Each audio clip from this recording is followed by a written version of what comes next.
Започнуваат вестите на Канал 8. Добар ден. Од буџетот на државата за наредната година се планира да се одвојат повеќе средства за проектите за регионален развој. Според најавите, општините од Источниот плански регион треба да добијат 20.000 евра повеќе во однос на оваа година.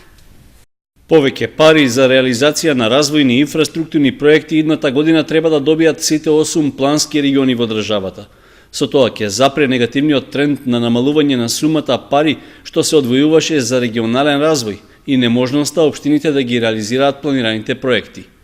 Лани за развој на Источниот регион преку Бирото за рамномерен регионален развој беа обезбедени околу 7 милиони денари, а од Министерството за локална самоуправа потврдуваат дека во планирањата за новиот буџет е предвиден мал пораст на овие средства. Годинава се издвоени од буџетот на Република Македонија поголеми средства и за регионите, и за развојот на селата, како и за развојот на специфичните развојни зони во Република Македонија. За разлика од ланскиот буџет имаме зголемена ставка за сената 2015 година. Не можам да ви кажам моментално колку е процентуално, бидејќи не ја знам во моментот, ама процентот е некаде околу 7-8% повеќе за разлика од претходните години. Освен парите од државниот буџет, од Министерството велат дека им даваат помош на локалните заедници да искористат средства и од европските фондови. Ние континуирано се трудиме преку сите ИПА програми да се зголеми бројот на искористени средства. Тој од година во година е секогаш поголем и поголем. Сепак има уште простор за напредување. Можеме да повлечеме уште повеќе финансии од страна на европските фондови. За таа цел даваме и консултатски услуги, ги советуваме и општините и предпријатијата. Законот за рамномерен регионален развој предвидува 1% од бруто домашниот производ на годишно ниво да биде потрошен за рамномерен развој на сите општини. Според формулата определена од Националниот совет за рамномерен регионален развој, 13% од овие пари или над 8 милиони денари треба да му припаднат на Источниот плански регион, што ќе се потрошат за проекти во 2015 година. Околу 4500 прегледи од почетокот на годината извршиле лекарите кои доаѓаат од другите здравствени установи да вршат прегледи на пациенти во општата болница во Кочани. Недостигот на лекари специјалисти и понатаму горлив проблем на Кочанската болница. Најкритични се физикална терапија и неврологија, амбуланти кои функционираат без доктор. Кочанската општа болница недостигот на лекари и намалувањето на листите на чекање во мој термин го решава со доаѓање на специјалисти од други здравствени установи кои ги прегледуваат пациентите. Статистиката на општа говори дека од почетокот на 2014 година за 10 месеци лекарите од другите градови извршиле околу 4500 прегледи. За ангажирање на лекари од областа на офталмологијата, неврологијата, физикална, ортопедија и психијатрија. Значи, овие лекари доаѓаат на мој термин и обично се работи за нивен ангажман во втора смена, со цел да добиеме поголем број на термини, односно на влезови во здравствената установа, за пациентите да не имат долги листи на чекање. Во офталмолошката амбуланта имаме дополнително прегледано уште 1200 пациенти за само 10 месеци, во невролошката 1142 пациенти за само 10 месеци, во физикалната 501 пациент, во ортопедската амбуланта 1348 и во психијатриската амбуланта дополнителни 110 пациенти. За сега недостигот од лекари специјалисти Кочанската болница го решава со доаѓање на лекари специјалисти од здравствени установи од Штип, Пробиштип и Кратово, но така проблемот не е трајно решен. Најкритична е физикалната амбуланта, каде што во моментов нема ниту еден доктор, но од оваа гранка болницата нема пратено ниту на специјализација, така што уште неколку години физикална терапија во Кочани ќе функционира без доктор. Алармантна е состојбата и во останатите гранки. Најкритично е хируршките гранки и ортопедија. Исто така има доста голем одзив кај пациентите кај интерната амбуланта. Иако има поголем број на лекари, меѓутоа патологијата е таква да имаме голема потреба од дополнителни термини и на интерната амбуланта. Тоа го решаваме сега со тоа што имаме на одредени денови двајца доктори, значи на мој термин во прва смена. Офталмолошката амбуланта работи со еден доктор, неврологија со ниту еден, но болницата има пратено лекар на специјализација. Ортопедија и психијатрија функционира само со еден доктор и нема пратено на специјализација. Хирургија има тројца доктори и еден на специјализација, гинекологија само двајца, детско тројца лекари и еден на специјализација. Интернистите се 5 мина, но поради големиот број пациенти и на интернистичката гранка недостасуваат специјалисти. Префрлување на одговорноста заради неисправната вода за пиење во неколку села во општина Виница. На седницата на Советот ова беше една од пожешките точки, а се разгледаа и усвоија уште неколку предлози од комуналната сфера. Од 9 земени мостри за вода за анализа од Пеклани, Драгобраште и село Крушево, само една е хемиски и бактериолошки исправна. Сите останати покажале микробиолошка неисправност и отсуство на хлор.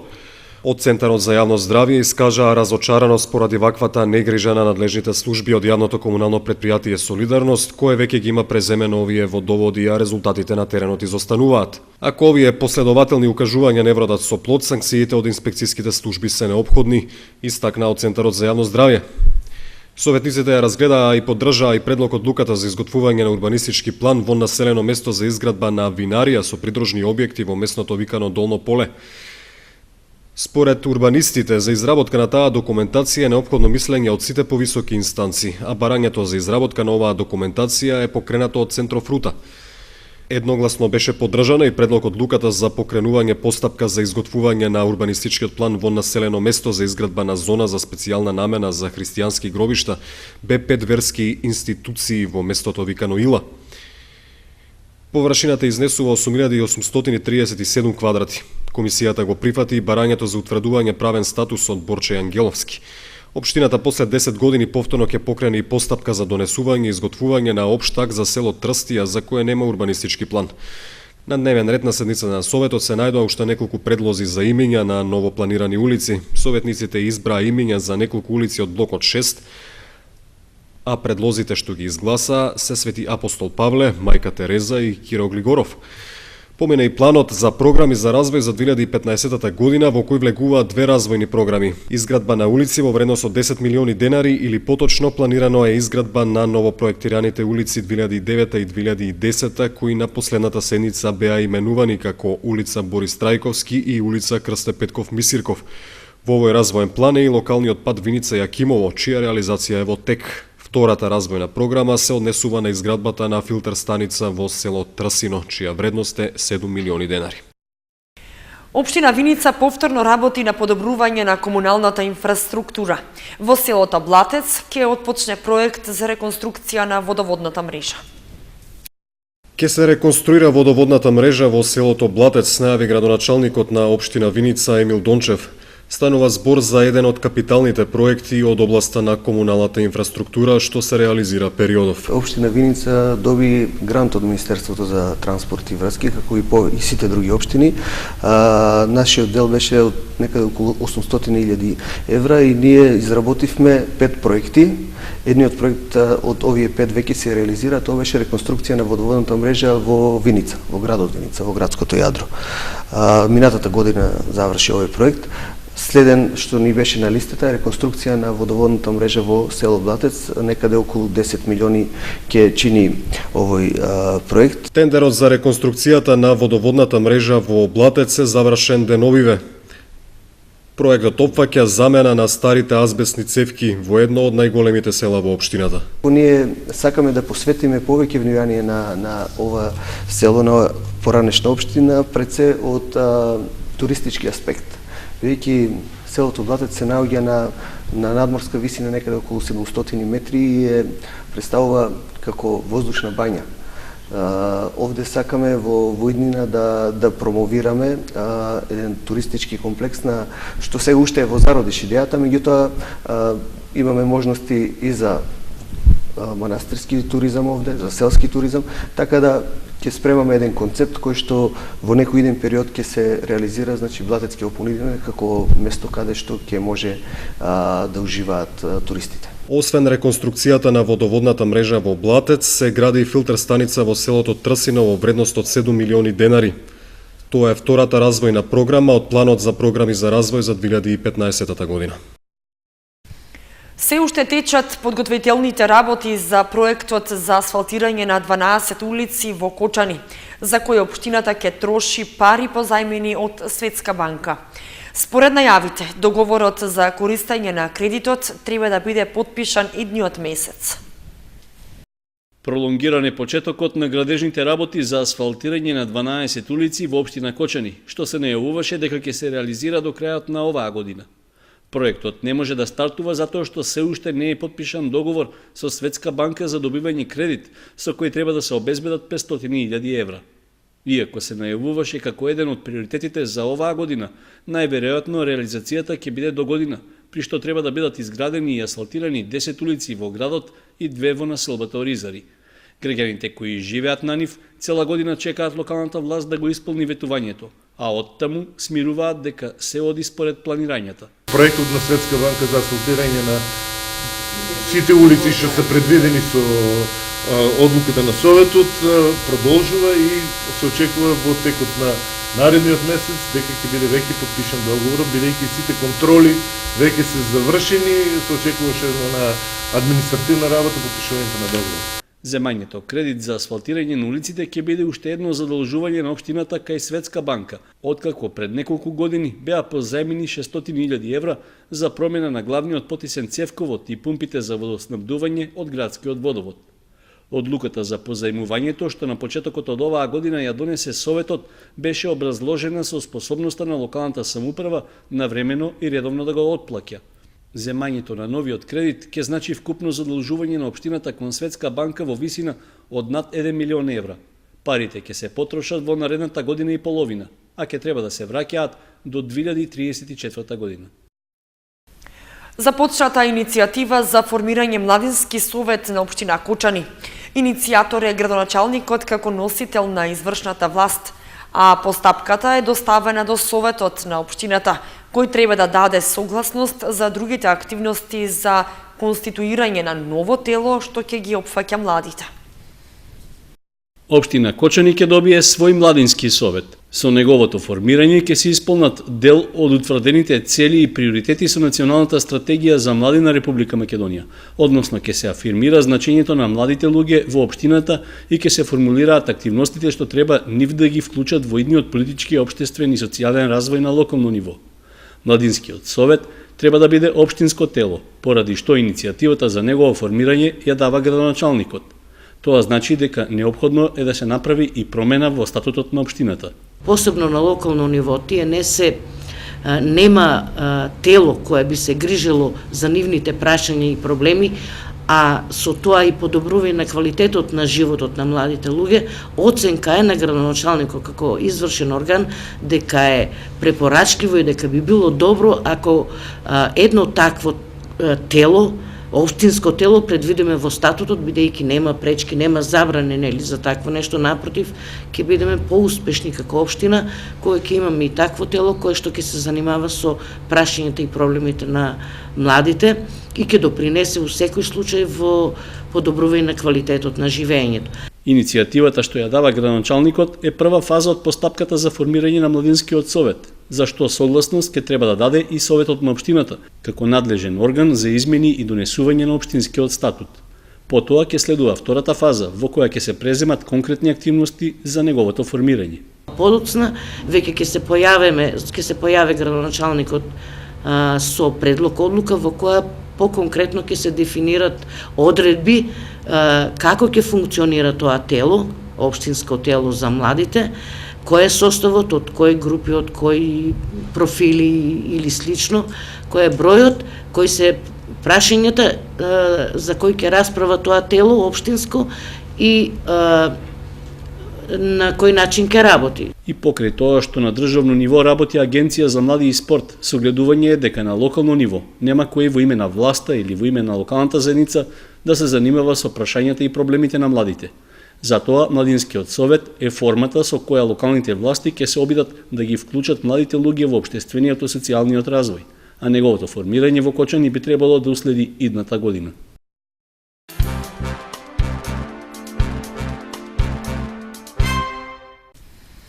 Кочанските пензионери снабдени со огревно дрво.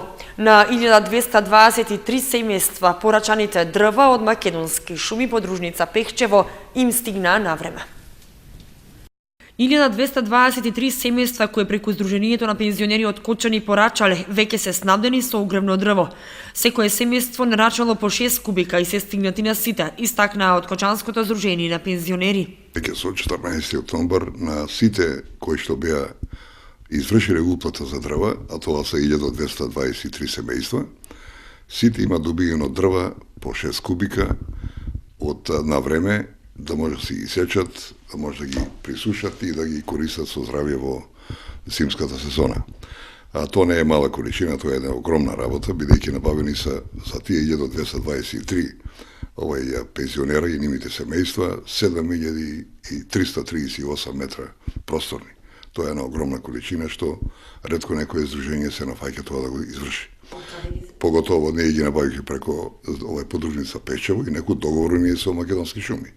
Јавната предпријатија избравме таа подружница бидејќи она е доста активна и доста редовна у снабдувањето со дрва. И тоа квалитетни дрва.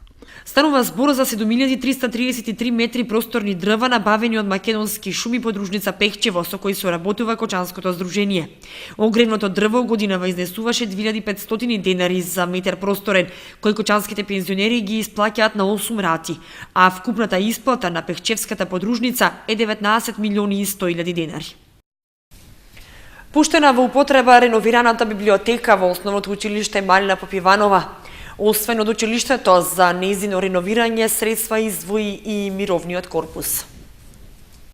Во присуство на представници од мировниот корпус и волонтерката во Основното училиште Малина Попиванова, Карен Олсон, и официјално беше пуштена во употреба реновираната училишна библиотека. За реновирањето, освен од училиштето, средства беа обезбедени и од мировниот корпус, за кој заслужна е волонтерката Олсон, која 2 години престојува во училиштето. Проектот со библиотеката даде извонредна можност за учениците во училиште да добијат можност не само да позајмуваат книги за читање, туку да имаат место каде да читаат книги, да работат на компјутер, да истражуваат и да работат активности во помали групи. Проектот е поддржан од програмата за поддршка на мировен корпус, тоа значи граѓаните на Америка донираа пари на посебна сметка, членови од семејството, пријатели, наши соседи и волонтери кои претходно биле во Македонија. Училиштето исто така даде огромен придонес, адаптирајќи просторија во оваа прекрасна библиотека, која што ќе може да се користи многу години од страна на учениците, а тоа мене лично многу ме усреќува. Представничката од мировниот корпус Олсон го завршува својот ангажман во училиштето на 15 ноември. За 2 годишниот престој Олсон реализираше 2 значајни проекти: реновираната и опремена училница по англиски јазик и училиштата библиотека, како и издавањето на училишен весник на англиски јазик. Ми е многу драго што повторно сум во улога да го представам мировен корпус при отварање на уште еден проект кој беше изработен од страна на нашата волонтерка Карен заедно со незината соработничка Љубица. Повторно, значи, навистина сум презадоволна јас како представник на мировен корпус од резултатите кои се постигнати од нивната работа. Навистина се покажува повтор пат дека со заедничка соработка може да се направат навистина прекрасни работи за нашите деца. Библиотеката во училиштето располага со околу 5000 наслови. За реновирање мировниот корпус обезбеди 1500 американски долари.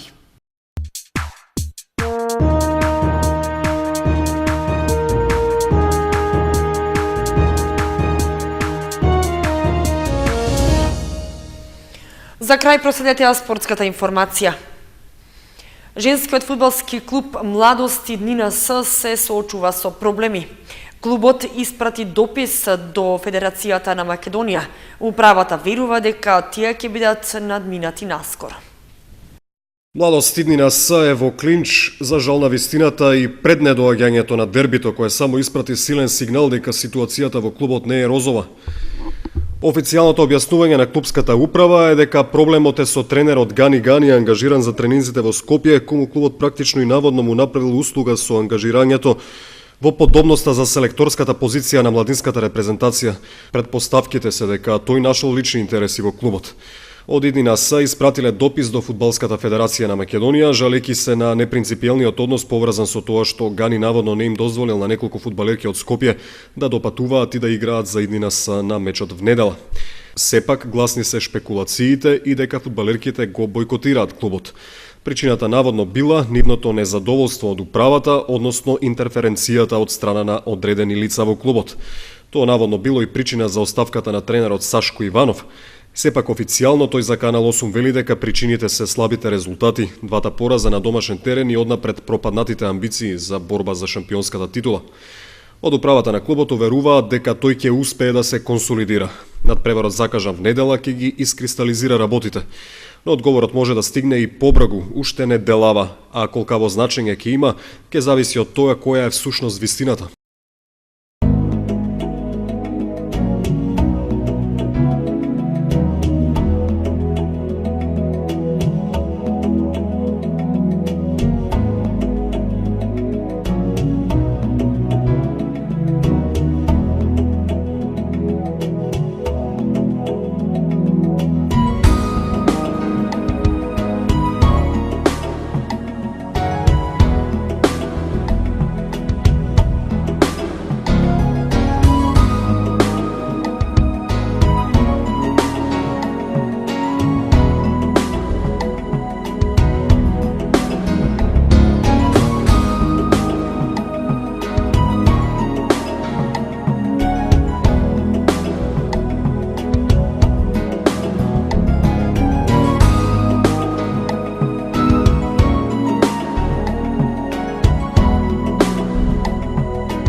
Со временската прогноза ги завршуваме вестите на Канал 8.